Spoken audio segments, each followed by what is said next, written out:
കാന്തപുരം എന്തു കുന്തമെടുത്ത് എറിഞ്ഞാലും കാന്തപുരത്തിന് തലയുടെ ഉള്ളിലും പുറത്തും ആൾപ്പാർപ്പില്ലാത്ത മനുഷ്യന്മാരെ കുന്തം കൊണ്ട് എറിയലല്ലേ പണി. ഈ വഴിയിലൂടെയൊക്കെ ഇങ്ങനെ നടന്നു പോകുമ്പോൾ, പ്രത്യേകിച്ച് ഈ കാലത്ത് പല ജീവികളും കുരക്കാറുണ്ട്, നല്ല ശബ്ദത്തിൽ കുരക്കാറുണ്ട്. പക്ഷെ ബുദ്ധിയുള്ള മനുഷ്യരാരും അവർക്ക് തിരിച്ചു കുരച്ചു കൊടുക്കാറില്ല. അതിൻ്റെ സ്വഭാവമാണ് കാണിക്കുന്നത്. കുറച്ച് എനർജി കഴിയുമ്പോൾ അത് അതിൻ്റെ പാട്ടിന് പോയിക്കോളും. കുരക്കുന്നതെല്ലാം ഒന്നും കടിക്കുന്നതല്ല. അവസാനമുണ്ട് ഒരു വെല്ലുവിളി, കേസെടുക്കാൻ.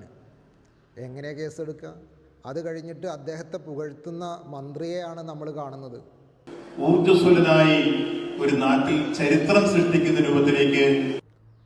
ഏതായാലും എല്ലാവരും ഉഷാറാണ്. അതിനിടക്ക് ഇത് സെർച്ച് ചെയ്തുകൊണ്ടിരിക്കുമ്പോഴാണ് മലേഷ്യയിൽ നിന്നുള്ളൊരു പത്രവാർത്ത കണ്ടത്.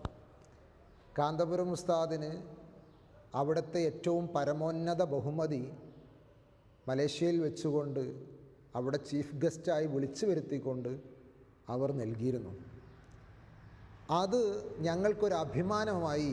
ഇന്നിതാ നമ്മുടെ ഏറ്റവും പരമോന്നത അവാർഡ് സ്വീകരിച്ച വ്യക്തി ഇന്ത്യയിലെ ഒരു അന്യമതത്തിൽപ്പെട്ട ഒരു വനിതക്ക് ഒരു പൗര എന്ന ഒരൊറ്റ കാരണം കൊണ്ട് കാരുണ്യം ചെയ്യാൻ വേണ്ടി മുന്നിട്ടിറങ്ങിയിരിക്കുന്നു എന്ന് പറഞ്ഞുകൊണ്ടുള്ളൊരു വാർത്ത ലോകമാകെ പരക്കുകയാണ്. ലോകമാകെ ഉസ്താദിനെ പുകഴ്ത്തുകയാണ്.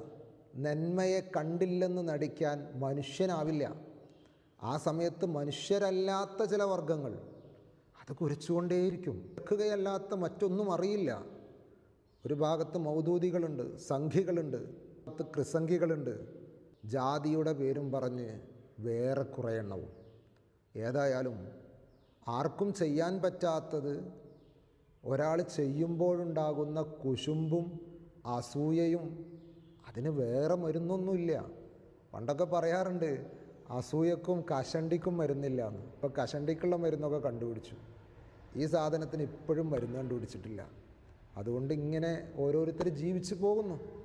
ജീവിച്ചു പോട്ടെ. ഏതായാലും കാന്തപുരത്തെ തകർക്കാനാണ് നിങ്ങളുടെ ഭാവമെങ്കിൽ ദയവ് ചെയ്ത് ആയുസ് പാഴാക്കരുത്. കാരണം ഉയരത്തിൽ പറക്കുന്ന പ്ലെയിനിനെ പിടിക്കാൻ വേണ്ടി ചീളുകല്ലെടുത്തെറിയുന്ന പൊട്ടനെ പോലെ ആകരുത്. ആ പ്ലെയിൻ അതിൻ്റെ പാട്ടിന് പോകും. ആ കല്ല് വന്ന് സ്വയം നെറുകന്തലയിൽ വീഴുന്നത് ശ്രദ്ധിച്ചാൽ നന്നു.